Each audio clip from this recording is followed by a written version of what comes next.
What's good? It's your boy Maestro, and you're watching Delay a Game Hoops. What's going on? It's Delaybaro back with another episode of Who Got the Juice Now. I haven't checked in a minute, so, it took a little 3-month hiatus, but we're back in action with episode 4. Gonna talk about a couple of young players who took the leap this season. I'm a huge fan, plays my hometown Bulls. Just gotta give love and a huge shout out to Ayo Dosunmu. Yo, you got the juice now, man. Much like Kobe White, it's been Ayo who's been the silver lining for the Bulls this year. And this recent stretch has definitely been DeRozan too, because DeRozan has been, kind of playing the best ball of the season, or at least of his season, over the last few weeks or so, from February going into March. But I feel like Ayo has been the one who has kind of flown under the radar with the type of improvement that he's made this year. Because his teammate Kobe White, like I said, has been, he's obviously probably the leading candidate for most improved player, and all the strides that he made this year. That's a huge deal. But Ayo became this reliable starting point guard, or just starting guard in general. After all these injuries happened, especially to LaVine. Once Zach LaVine went down, the Bulls had to, figure out that balance of who's going to come in off the bench, but who's also going to be able to contribute to the starting lineup without sacrificing a huge deal of bench production. Obviously, Kobe White was the starting point guard, so you had to kind of find somebody who can complement Kobe White. And Ayo's been that guy who does it on both ends, being able to complement Kobe White, who, decent defender, but not like the level that Ayo and Caruso, obviously Caruso's at the highest level, but the level that Ayo and Caruso can play theoretically alongside them. And they're really quick out there. They make plays. Ayo's been really good just putting his head down and going to the rim this year. And, it's been much publicized if you follow the Bulls, but they got a new shooting coach over the summer, Peter Patton. And, he's done wonders with a lot of guys' jumpers this year on the team, and Ayo is chief among them. You see how quickly and deliberately he shoots now versus how he did in his first couple seasons. And it's funny, I think his shot selection has also changed a lot and gotten more mature, because while I do want him to start hunting more, in the mid-range, and then try and, maybe attack off the dribble and then look for a jumper as well as a driving layup, he kind of just takes really smart shots and is efficient with the selection. He had a career high last night against the Wizards at 34 points, but he's just really good. Even seeing him in person, he's just really quick. He can get by a lot of guards. He obviously has a lot of size, but turning the corner and, whenever he has multiple options on the pick and roll, he can turn the corner. Obviously, that's what I mean to say. He can turn the corner and go straight to the basket, but there's a lot of times where guys will just sag off or, just play under the screen, and he'll just lift up and fire. Like, his three-pointer is so, like I said, I use the word deliberate, because when you're a young player coming to the league and, outside game wasn't a specialty. He was more known as a mid-range guy in college, got to the basket, but he developed, and I thought he looked even pretty good as a rookie with his outside shot, but it just looked it looked a little unsure of himself. He didn't really shoot it with enough confidence, but this year he's rising and firing with confidence, and that's just been the difference in, his accuracy. He's shooting, I think, career high 39-40% from three this year. It's been really cool to see, just because, like I said, with Kobe White making that improvement, you just see that future, and, the Bulls locked them up on really generous and favorable deals. Kobe White, 3-year deal, I think 21 something, or 27 million, 30 million, I think. And then Ayo's on 3 years, 21 million. So this is just incredible value for both players, and, respect to their production. But no, I'm just proud of Ayo because, obviously he's a Chicago guy, but I like the fact that he's super humble, and he just works really hard. A lot of people say they work hard and, things like that, but when you see that real improvement in their game, and they're actually just getting more confident on the floor, like I say it in other episodes, but, one of the main things I love about doing, highlight videos, especially underrated players, rookies, you see that progression, like either if it's a rookie, coming from college, or, a team overseas, comes to the league, or it's a guy going from second year to third year, first year, second year. Once you start to get comfortable in the NBA, like all these guys are talented, you know what I mean? But once you start to get comfortable and you find your role on a team, that's special. And I like the fact that Kobe and Ayo have been able to do that on the Bulls this year. But back to Ayo, I think he's a guy who I think he has a pretty high ceiling now. He's already a star underdog. That's, play of game who's term for high quality role player. He's already in that threshold. He contributes a lot on both ends. He's getting way better as a passer. He was a setup man or a guy who was known for playmaking at Illinois. In the NBA, he's kind of like been pseudo defender, kind of utility playmaker, but he's gotten a lot better at hitting Vooch in those pocket passes and facilitating the ball as a primary ball handler. And I want to see down the stretch of the season how he handles like these more heightened duties, and potentially with Kobe White's injury, or just guys being in and out of the lineup for the Bulls. So he's gonna have just a bigger role as a secondary ball handler or a primary ball handler. So I want to see Ayo continue to be aggressive, looking to set up guys off the bounce and be aggressive with your shots. Just I guess the Wizards, or just like even the game I saw him, man, like he's doing a really good job of getting to his spots, but like I say, he's not forcing anything. So he's kind of found his flow of like, I can score here, I can score there. He can hit that three from the corners. He doesn't really take a bunch from a top key, but he loves shooting threes in the corners. And he's getting a nice volume of threes up. And man, can he straight line drive by guys? Like he can just go. Needs a little angle, like he can go right by people. Like he's really quick off the dribble. Really quick off the dribble. It's been dope to see. I mean, did his highlights, I think, rookie year. Boy Falk did him his sophomore year in the league. Falk, like he's a huge Ayo fan too, because like that Chicago connection. But then he went to U of I. But yeah, I loved it when the Bulls got him a few years ago. I thought that was a smart pick. I like the way that he's progressed with these different roles, because it's been a lot, kind of similar to Kobe White. They've both been endured like a lot of different roles on the Bulls without, and that's really rare where you go through multiple stages on one team without, being traded or, having a coaching change or anything drastically change your standing. And it wasn't like the Bulls made crazy additions to the roster where this person would be weeded out or you won't be able to play. They just kept changing, they just kept reimagining their roles and how they fit with the team. So this post-game interview against Washington. More points. How much did you guys need a game like this? I mean, the NBA, it's hard to win, especially this time of the year. You deserve it.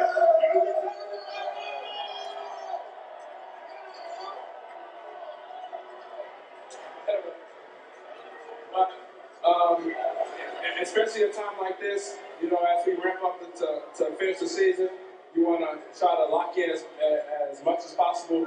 And it was a great team victory, and I'm excited. It's a career high 34 points for you tonight. How, if at all, has your mindset changed with Kobe White out of the lineup? I miss Kobe. I told him I miss him. I can't wait till he comes back. I'm just trying to do whatever it takes to, elevate us, to give us a chance to win. And that's all I was pretty much focused on. All right, we'll put you on the spot here. I know you're a big Bears fan. The Bears traded Justin Fields before the game. Let's go, Caleb.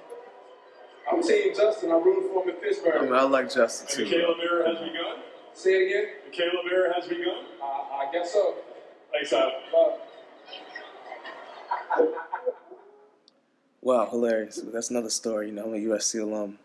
Caleb Williams. I love Justin Fields. It was kind of a bittersweet, but also a win-win in that case, because USC quarterback going to the Bears is like a dream come true, honestly. And I think Caleb's going to be incredible. But that's a whole different story. Anyway, the thing that I think is interesting about Ayo that I really like is he kind of has an unknown ceiling now. I think he's one of those guys where you can kind of see because of his progression, like I said, with him playing multiple roles already, a lot of these dudes end up breaking into stardom at some point. This is in a weird way, kind of what happened to Jimmy, but his was more like a ladder, it was more an upward tilt, once he started to play well. Kobe White and Ayo is a little different because, obviously Kobe White came in playing on some bad Bulls teams. He had to play and he had to contribute a little bit more because the Bulls just didn't have that much talent. And then, a couple years, like they were losing a lot. He ends up going from a starter to a bench player, coming in that year hurt when Lonzo became a starter. And then that's when Ayo was there. That's when Ayo was a rookie. And rookie Ayo basically was playing in the rotation before Kobe White had gotten back. And then once Kobe White got back, the minutes were kind of pushed where Ayo didn't play as much. But then once Lonzo unfortunately got hurt, Ayo started playing again that year. But then last year, he started the year as a starting point guard, fell out as a starting point guard because he wasn't, not to say he wasn't putting up the numbers, but there were a lot of times where like Ayo and Pat would just get lost in the shuffle, playing alongside DeRozan, Levine, and Nick Vucevic. Mainly because, like I said, Ayo wasn't playing more that traditional style, like bringing the ball up, playing heavy pick and roll. Like they kind of had him more off the ball and, used, I wouldn't say as a cutter, like more of like a cutter and spot up player where he would thrive in that role now, and he has thrived. He's been thriving in that role this year, but last year that's obviously what kind of highlights his crazy improvement. Even last year, he just couldn't do that. He couldn't just kind of play as like the fourth option in this lineup and still be super effective. But now he's kind of pushed himself to be like this, like real, like kind of third option in a way, Really fourth option, obviously, because of the Levine injury and, Kobe White has really ascended to like that first or second option on some nights. Obviously, DeRozan's really number one, and then Vucevic has been really good in this last stretch. So they have some guys who can really, confidently score now. And I think Ayo's ascension into one of those players is just going to help the Bulls moving forward. Like obviously, they have a strange roster if they want to run it back once again. I don't know if as a Bulls fan, I hope they don't, just because there's enough here with to do a soft rebuild or retool. But I think if you do nothing, then I think your ceiling is just kind of capped. But story for a whole different day.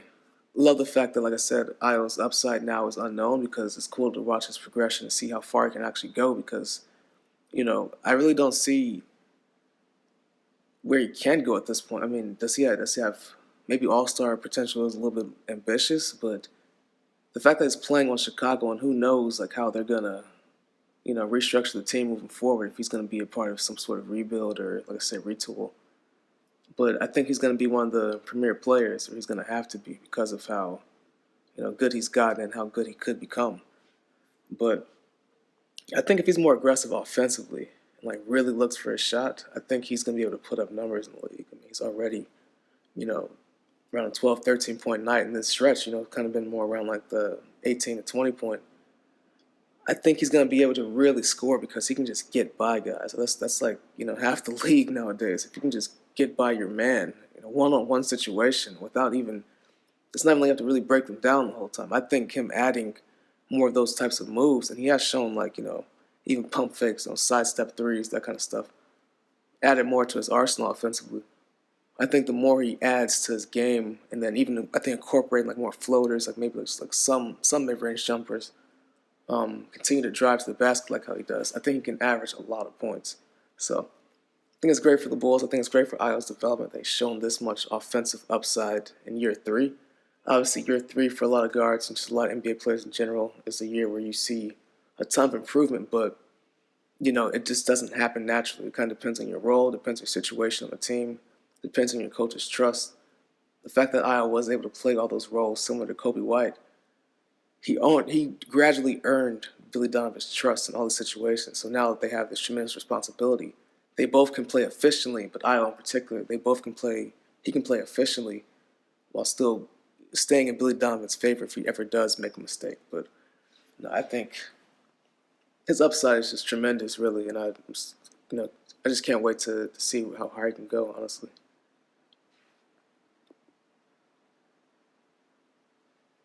All right, I'm gonna switch gears to another player. I just don't think he got his. I've given him his just due this year. They're not really in the race for winning anything this year. The team kind of just has been mediocre for a long time, actually. But I gotta say, it's time for me to at least acknowledge how good Jalen Johnson is. Yo, you got the juice now, man. Only reason why I'm saying it's time to acknowledge how good he is obviously he's one of the front runners, with Kobe White as the league's most improved player this year. But I feel like I probably should have just featured him on the first episode. Honestly, he's been that good, and I think he's somebody that I really liked even 10 last year. But that John Collins trade just changed everything for Atlanta in terms of their future. I really think Jalen Johnson can be a number 2 guy on the playoff team. I think he really does have that type of upside.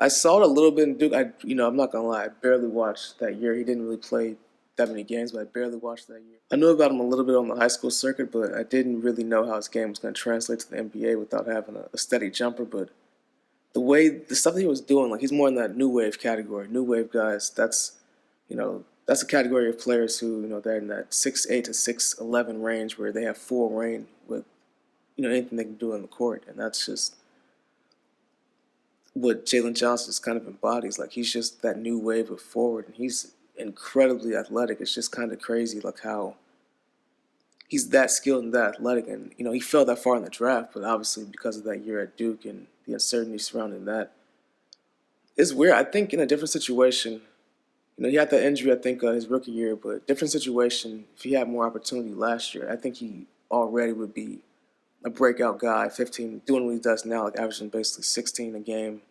17 a game, and getting a few assists, getting a lot of rebounds. He's versatile, like he's that do-it-all like game. It's funny, obviously, USC connection with his younger brother, Kobe Johnson. Like they both kind of have like that, just like a Swiss Army knife game, but I think Jalen's he's so polished and so athletic that this up-tempo setting that the Hawks play, it's kind of just tailor-made for his game. He's tailor-made to play with Trae Young, but I wonder what they're going to do in terms of rebuilding around Trae Young, or if they even choose to do so. I think they're going to have to make a decision on Young and Murray this offseason, really. You can't really go into another season as having them as your premier players. Like, there's no offense to them. Like, they're both great players, obviously, but, once again, having limited upside or being captain in the NBA, you just don't want to be in that position.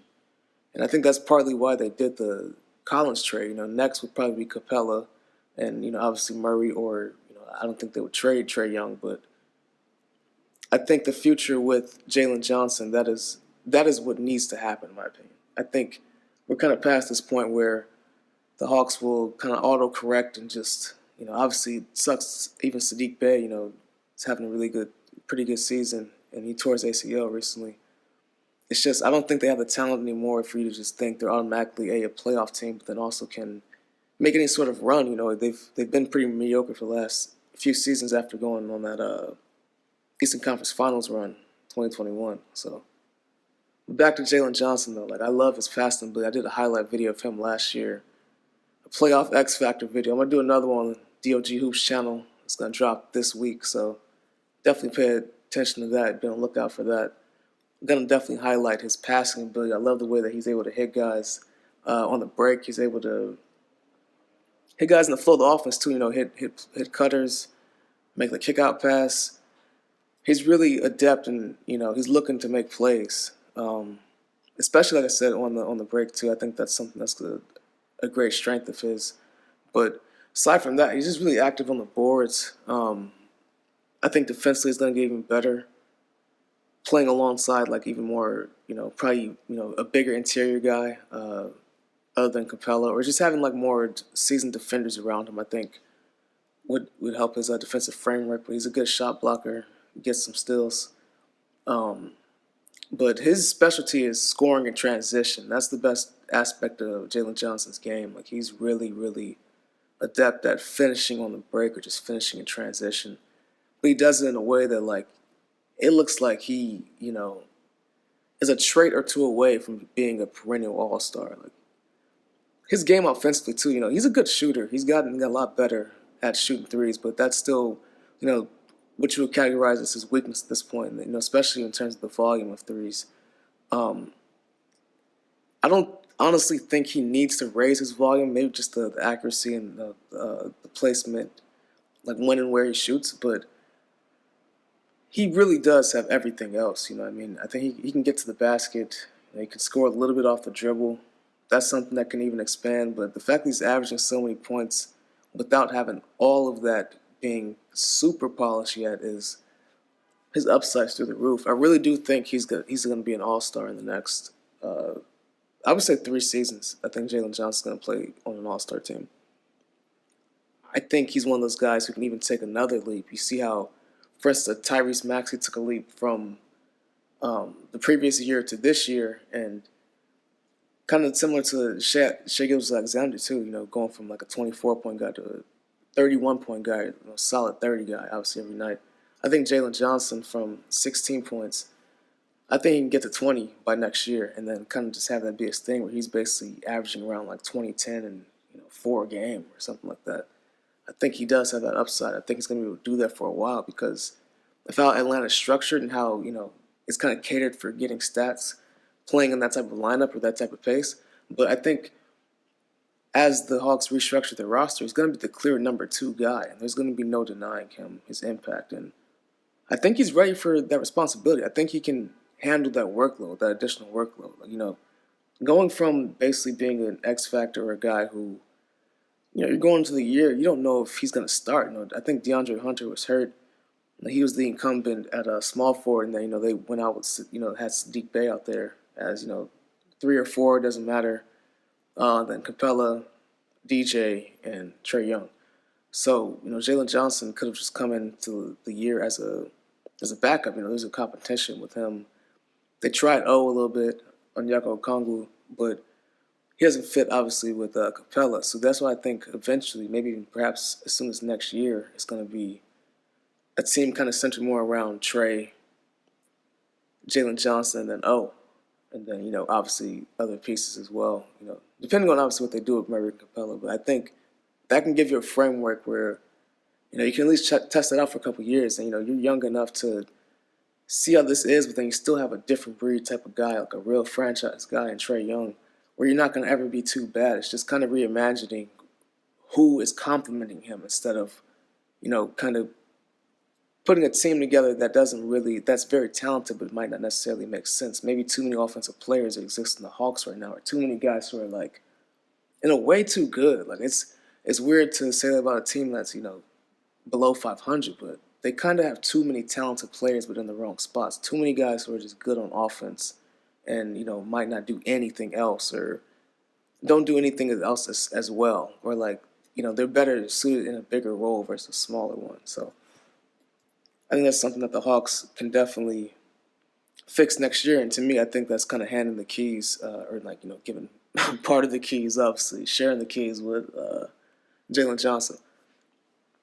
But no, I love his potential too. I think he's somebody who, like I said, they're on the road. The word All-Star, there's going to be one in 3 years. I think that's very realistic, honestly.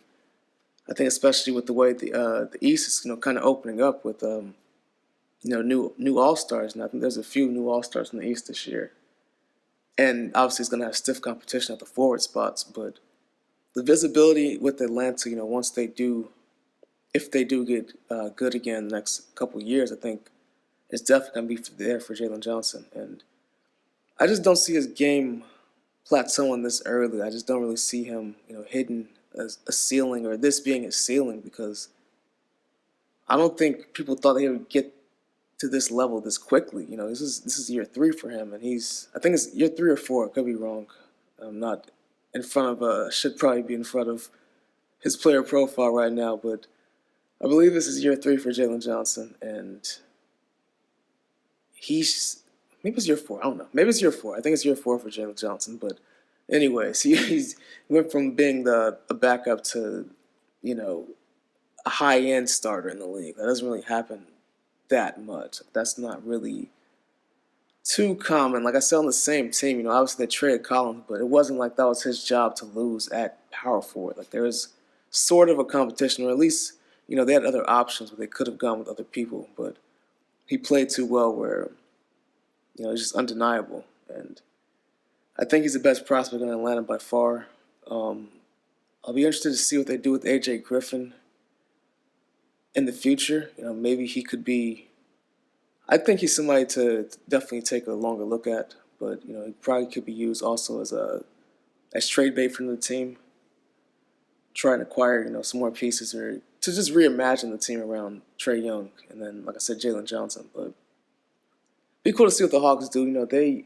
I think they recognize they've hit a wall, they've hit a ceiling, but it's good that they are getting this version of Jalen Johnson where they can really look at him as a future cornerstone. They can look at him as a future cornerstone, definitely. I think he's somebody for real to build around for them, and I'm really excited to see his progress in the league, honestly, because I really think, might as well say, he's gonna be a star in the league. I don't see a situation where he's just kind of tapers off, but I think he's gonna be an all-star. He'll definitely make an all-star team one day. All right, that wraps up the latest episode of Who Got the Juice Now. It's a little quicker episode. It's talking about a couple of key players.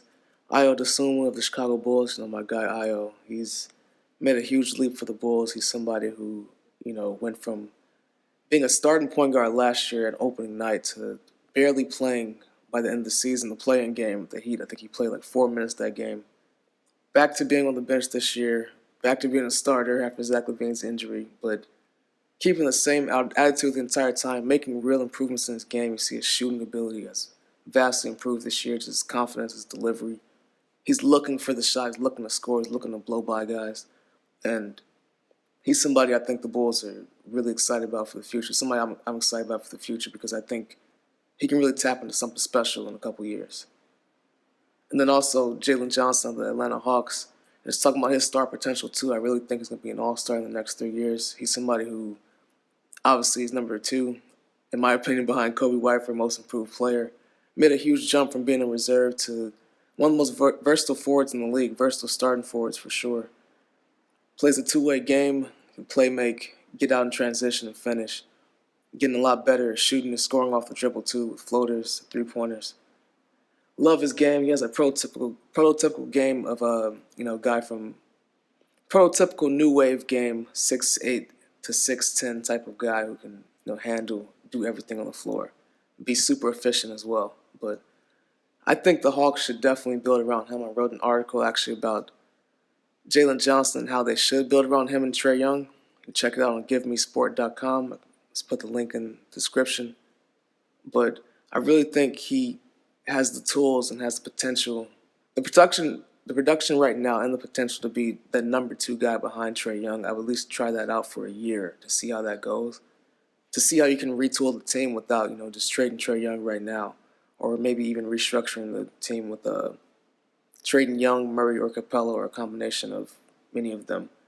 But I think Johnson and Trae Young should have a chance to do a 1-2 punch combination and, maybe do a better version of what they had initially sought out to do with him and with Trae Young and John Collins, because I think Jalen Johnson has a higher upside than Collins did because of his play style.